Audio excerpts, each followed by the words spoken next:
عشاق السم في كل مكان، تحياتي لإلكم. اليوم لأي حدا مهتم بالعلاج بتركيا أو حتى الحصول على السكس باكس خلال يوم واحد راح أخذكم بتجربة كاملة متكاملة عن العلاج بتركيا، سواء إذا بدك عمليات تجميلية ولا حتى أسنان ولا حتى أمراض مستعصية مثل السرطان، أمراض القلب. كل اليوم حتعرفوا هالتفاصيل هي كلها. وحاخذكم بالتجربة كيف انه انا قررت انه اعمل عملية السكس باكس، وشلون كانت الاجراءات وشلون كانت العملية والنتائج كلها حتشوفوها بعينكم. طبعا انا قررت اعمل هالعمليه هي، انتم ما بتعرفوا السكس باكس يمكن واحده من الشغلات اللي اي حدا حابب يحافظ على جسم مثالي بده يحصل عليها. وطبعا ان كانت تحصل عليها بشكل طبيعي بدك التزام بالرياضه، بدك التزام بالجيم، بدك التزام حتى بنظام غذائي يعني صارم. ولكن هلا صار في خيارات متاحه انه انت بامكانك تحصل عليها خلال يوم واحد، وخلال شهر لشهرين تطلع احلى نتائج موجوده. حاخذكم هالتجربة هي كلها، تشوفوا كل التفاصيل بعينيكم، وبنفس الوقت أي حدا بده استشارة طبية خاصة سواء لعمليات تجميل أو حتى غيرها حتلاقوا التفاصيل في وصف الفيديو. وخلينا نبلش أحلى رحلة علاجية وين؟ فيك يا تركيا. هاي دخلنا هلا.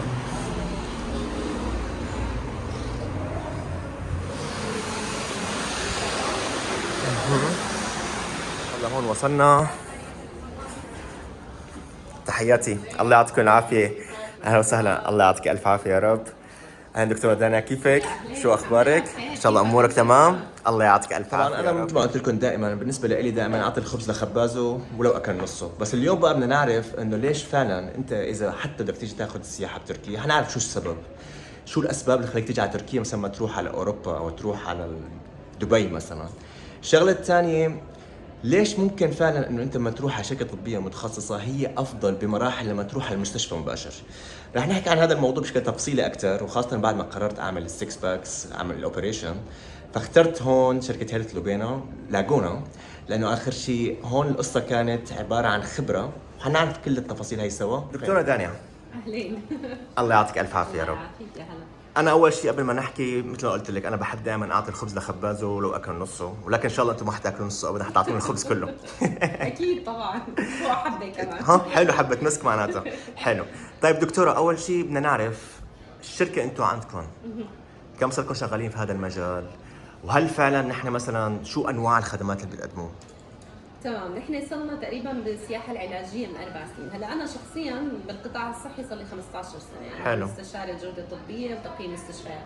هلا انا لما جيت على تركيا يعني تقريبا زرت كل المستشفيات، شي 50 مستشفى 100 مستشفى بس باسطنبول يعني. حلو. فاخترت منها مستشفيات انا فعلا كنت مقتنعه بالجوده تبعها وعندها اعتماد عالمي، وحسيت انه الجي سي اي سمعت؟ جي سي اي جوينت كوميشن، اعتماد جوينت كوميشن انترناشونال. أنت ما شاء الله عليك دكتورة، كنت شغالة بمستشفيات كبيرة بالسعودية. نعم يمكن انا مستشاره وما زلت وما زلت مستشاره. مستشارة تقييم مستشفيات. نعم نعم، تقييم مستشفيات يعني باختصار جودة طبيه، ما نعطيها شهاده حتنقي الاعتماد. بالضبط، يعني أنت ما حتنقي مستشفيات هون إلا فعلا بتكون على مستوى عالي جدا. نعم انا الجوده عندي رقم واحد، وانا خبيره بهذا الموضوع. سؤال، شو هي الخدمات الطبية اللي ممكن تقدموها؟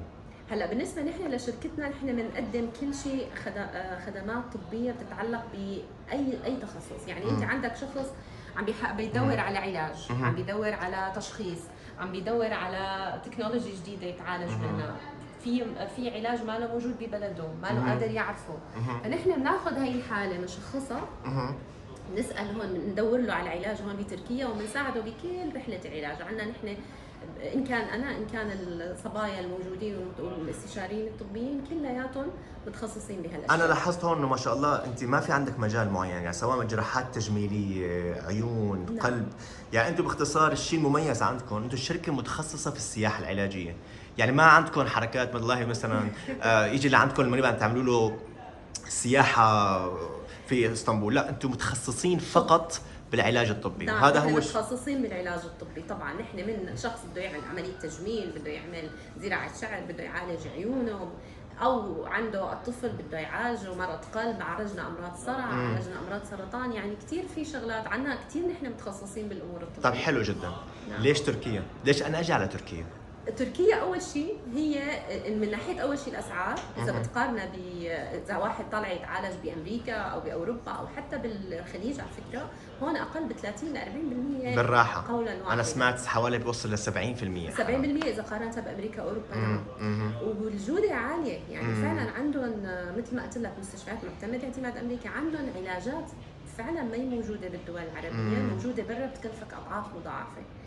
فغير انه هي سهوله الوصول لها، يعني مواضيع الفيزا سهله، هي سياحه اصلا، في انفراستراكشر، في استيعاب. يعني انت مثلا اذا بتروح على مستشفى برا بدك تضطر مثلا تستنى فتره طويله، هون فورا نحجز لك الموعد، بتجي بتعمل عمليه خلال يومين تتعالج وبترجع على بلدك.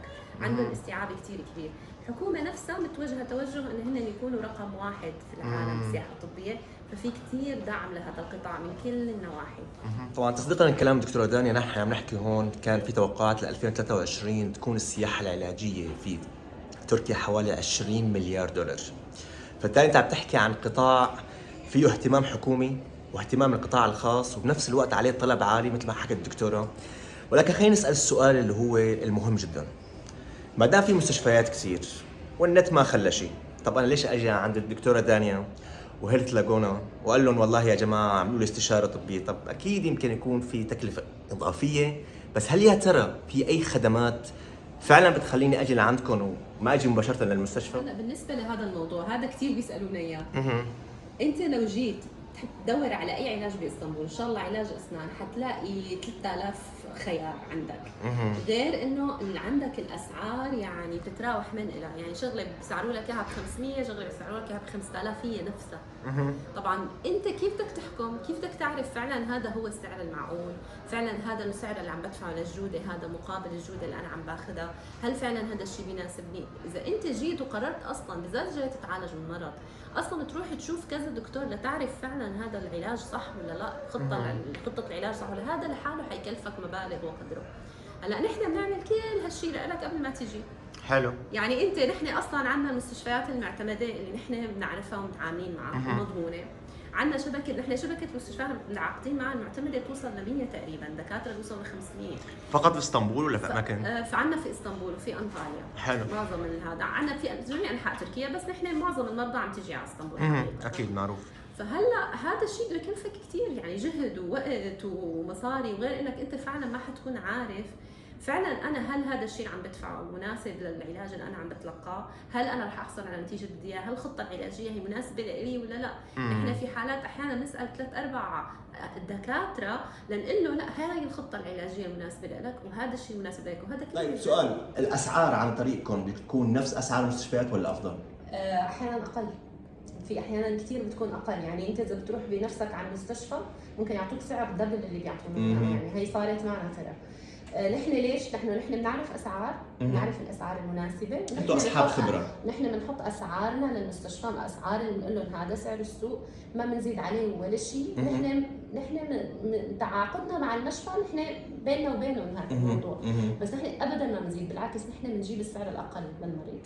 يعني كمان غير الخدمه الممتازه انه انت ضمنان حالك بايدي امينه، كمان ممكن تاخذ افضل اسعار موجوده. اوضح الموضوع هون من ناحيه ثانيه. يمكن انا كتجربتي، انت باختصار في يمكن توصل لكثير دكاتره، بس في نقطه مهمه هون هي الحاسمه.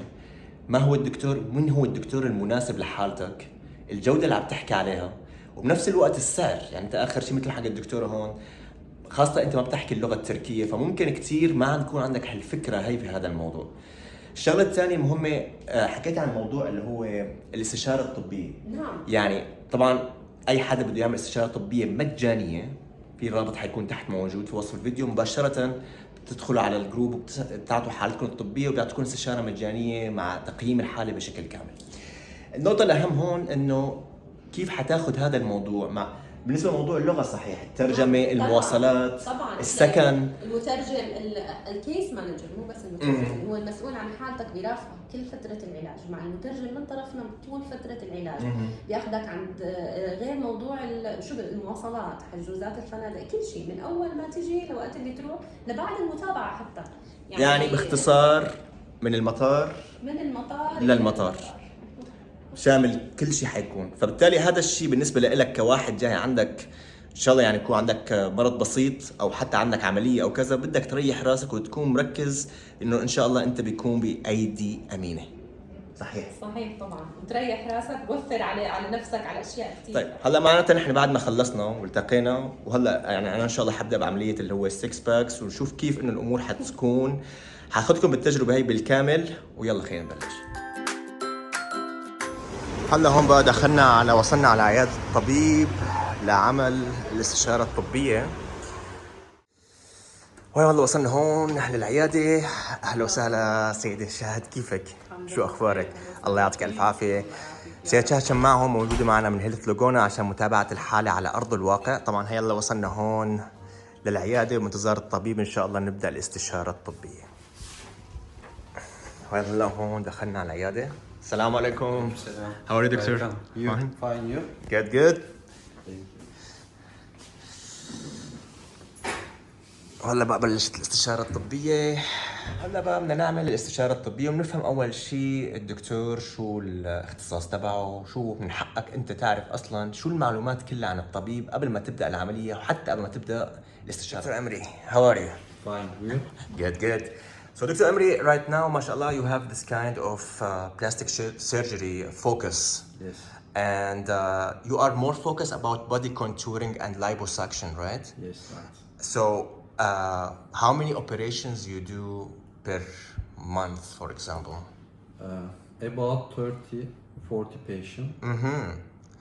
And how many Arabs are?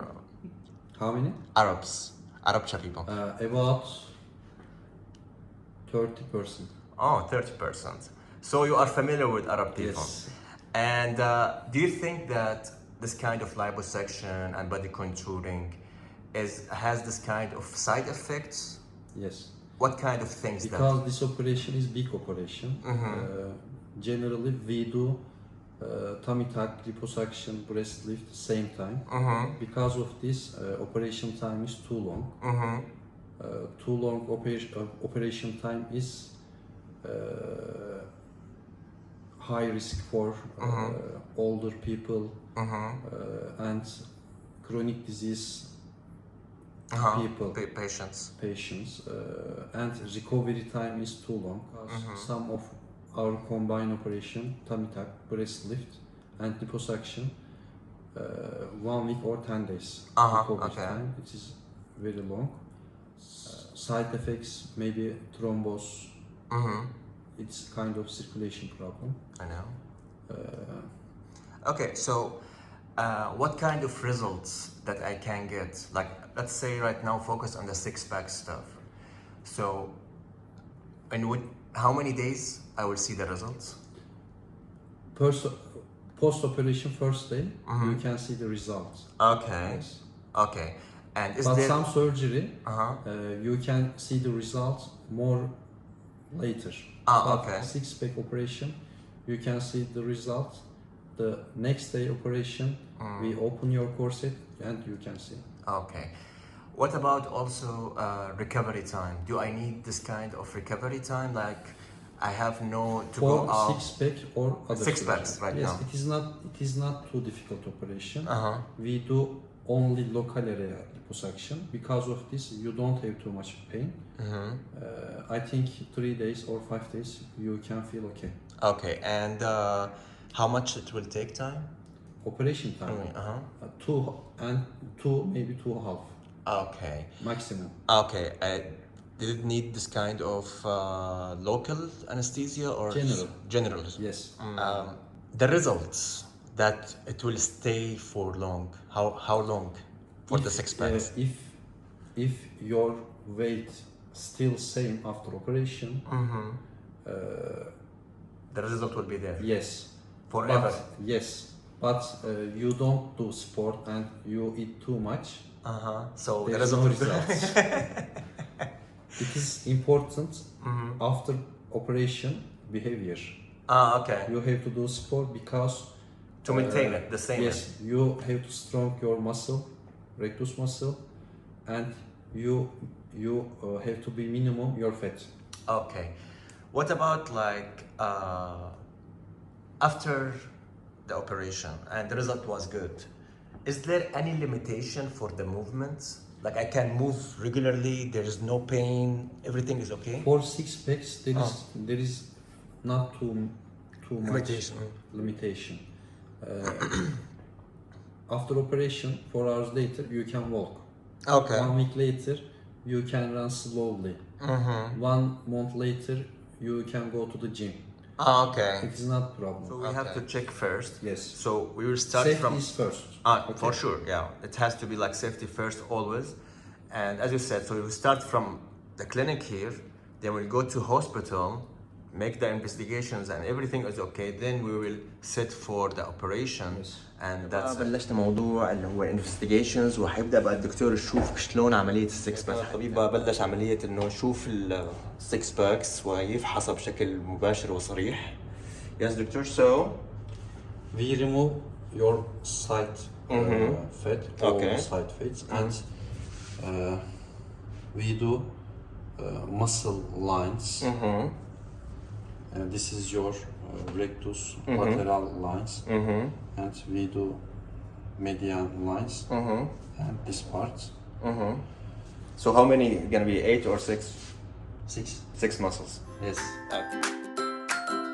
طبعا بعد ما خلصنا من الطبيب مباشرة راح يصير يتحدد موعد العملية عن طريق الشركة، وبنفس الوقت قبل بيوم يومين ممكن نروح كمان عشان نساوي الإجراءات ونساوي التحاليل ونساوي كل الشغلات اللازم. ولكن كمان خبروني للناس المستعجلين، يعني الناس اللي جايين والله مثلا عنده 4-5 أيام بده يعمل عملية سواء 6 باكس ولا شفط دهون ولا عمليات، ممكن يعملوا لهم هالأمور هي خلال يوم واحد أو حتى بنفس اليوم العملية حسب طبعا حالته الطبية. في حالات تحتاج قبل بيوم ولكن عندهم مرونة عالية. هلا بقى بدنا نروح المستشفى عشان نعمل الفحوصات والتحاليل قبل العملية، وطبعا شركة هيلث لاجونا هي بتوفر لكم المواصلات سواء من الفندق للمستشفى من المطار، كله بتكون انت مرتب معه امورهم ولا احلى. هلا هون وصلنا للمستشفى لنعمل عمليات التحاليل والفحوصات قبل العمليه. هلا بقى دخلنا على المشفى. يا مرحبا، اهلا دكتورة دانيا، كيفك؟ الله يعطيك الف عافيه. اليوم ان شاء الله حنعمل التحاليل معناتها. ايه اكيد طبعا. يلا تفضل. خلينا نبدا. هيا هون دخلنا على المستشفى وبدنا نشوف كيف الامور. شو هلا بلشنا هون عمليات التحاليل والفحوصات. اوكي هلا هون بلشنا كمان تحاليل الدم، بتاخذوا تحاليل كامله قبل العمليه تكون كل شيء تمام. صباحيات متوجهين ان شاء الله على المستشفى للعمليه. هلا هون وصلنا للمستشفى عشان العمليه، ويا رب يا ميسر. تحضير العملية. هاي هون الغرفة، وهي هون الست براءة الله يعطيك العافية من الشركة، شكرا جزيلا لك ومرافقتك وإتمام الإجراءات وكل شيء. الله يعطيك العافية يا رب. والله هون بقى قبل العملية عم نكمل كمان عمليات اللي بيعملوا كمان تحاليل، وبنفس الوقت تبدأ بقى موضوع وضع الإبرة. يا رب يا في توقيع اوراق كثير وفي فورمات بدك تعبيها، بس طبعا ما دام معك حدا من الشركه عم بيشرح لك وعرفان النظام، صراحه هذا كثير شيء سهل وسريع. الحمد لله خلصنا العمليه وصحينا، اخذت تقريبا 2 ساعة او تقريبا حوالي ساعه لما صحيت، بعدين رجعت نمت. يعني صراحه في لسه الم شوي بمنطقه البطن، ولكن حطوا لي هون مسكن ألم. فلحد الآن العملية مثل ما شايفين بعد العملية بتلبس كورسيه، وعندك كمان هون الدم، هذا بضل موصول هون محل ما عشان ضل تسريب الدم موجود. وهلا وصل الأكل وبإمكاننا ناكل. يا جماعة نستمتع بأكل شو المستشفى. الحمد لله الله ديما نعمة، بس طبعا على الجوع وممنوع تجيب أكل من برا، فأكيد الموضوع بيكون شو ما كان الطعم بده يكون شهي ولذيذ. ما بدي اقول لكم شلون الطعم، بس اهم شيء انه واحد اكل ويستمتع فيه. والشغلات اللي حبيت احكي عنها واللي فعلا فرقت معي هون بسبب حتى لو كان يعني الاوراق كان فيها انجليزي، كل شيء كان فيه انجليزي، بس صراحه وجود المرافقه والمترجمه معي طوال الوقت من شركه هيلث لاجونا كان كثير مساعد لإلي انه ما يكون عندي اي اشكاليه في التواصل مع الممرضات، مع المستشفى، اي شيء بحتاجه كان مباشره تكون موجوده. فخاصة إذا أنت جاي لهون لوحدك، ترى هذا الموضوع كتير بيسهل عليك الموضوع، وخاصة إنه أنت بتكون طالع من عملية تعبان مثلا وما فيك حيل تدور وتعمل. الجماعة فعلا بيقوموا بهذا الموضوع على أكمل وجه، وفعلا قيمة مضافة حقيقية بيشعر فيها بس الناس اللي بيعملوا عمليات وبيعرفوا قيمة هذا الشيء، إنه حدا يكون معك يساعدك ويتمم لك أغراضك وأوضاعك وإجراءاتك بشكل سهل وبسيط ومباشر. دكتور أمري, thank you very much for coming, and he will check right now the whole operation. هلا هون حيفتح الموضوع بشكل كامل ونشوف ايش حيصير. هلا هون بعد ما وصلنا طبعة الدم، هلا هون بقى نتحط نترك بالمستشفى، بس طبعا لازم يحط لك اياها هي وتحط عليها الكورسة وتضل يومين بدون حمام عشان تحافظ على الشكل. هلا الحمد لله خلصنا وهلا جاهزين نطلع على الفندق. بس حبيت اوضح اعطيكم تجربتي بالمستشفيات شلون كانت. صراحة تجربة جيدة جدا، ممتازة، الخدمات ممتازة، الناس عندها رعاية بشكل دائم 24 ساعة، الممرضات موجودين طوال الوقت، هالزر هذا بيجيب لك الممرضة بشكل مباشر. الاكل نوعا ما طيب ماشي حاله. الخدمات الطبية كانت ممتازة، شفتوا شلون الدكتور اجى اكثر من مرة. يعني صراحة من ناحية الانفراستراكشر، من ناحية المستشفى، ومن ناحية الامكانيات بقدروا عنا يعني بشكل انه جدا ممتازة ومريحة. يعني حتى الغرفة مرتبة، المستشفى مرتب، فهذا الشيء طبعا صراحة بيعطيك ثقة اكثر بالنتائج، وان شاء الله حنشوفها قريبا جدا. هلا انا شالوا لي اللي هي تبعت الدم، وهلا على الكورسي، وان شاء الله راح اصوركم كمان 4-5 ايام. طبعا بس حبيت اقول لكم كمان انه اول يوم بعد العمليه صراحه كان في الم بسيط، بس اني عم بيعطوك مسكنات، وفي صعوبه بالحركه شوي، لانه اخر شيء بتعرف انت المنطقه هي كلها هلا هون يعني مجهده، فبالتالي في الم بالعضلات. فما رح تحس حالك رح تقدر تمشي منيح، بدك 2-3 لتريح الامور. طبعا ممكن حتى الانتفاخ او بسموه السويلنج ينزل لتحت على المناطق الخاصه كمان، هذا شيء طبيعي. مثل ما بتسوي عمليه بانفك مثلا بنزل لهون، فشيء كله شيء طبيعي. فهي نحن ان شاء الله اليوم طالعين من المستشفى بخير وسلامه، وراح اعطيكم كمان تفاصيل كيف حيكون الوضع بعد 3 أو 5 ايام. وصلت السياره ويلا رايحين على الفندق بقى لنريح ونشوف شو حيصير.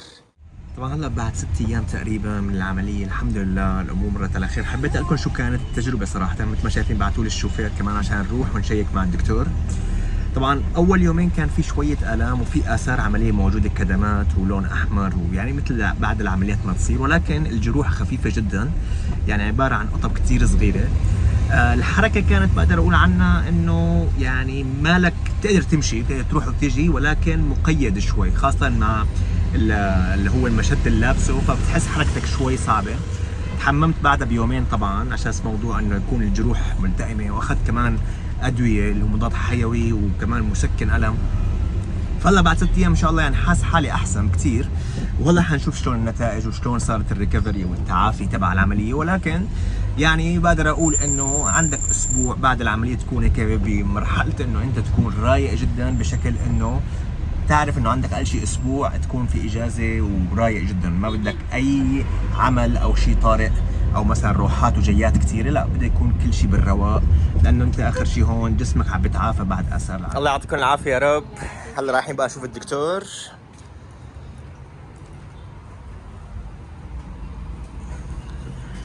بياخذ وقت طويل شوي، ويلا.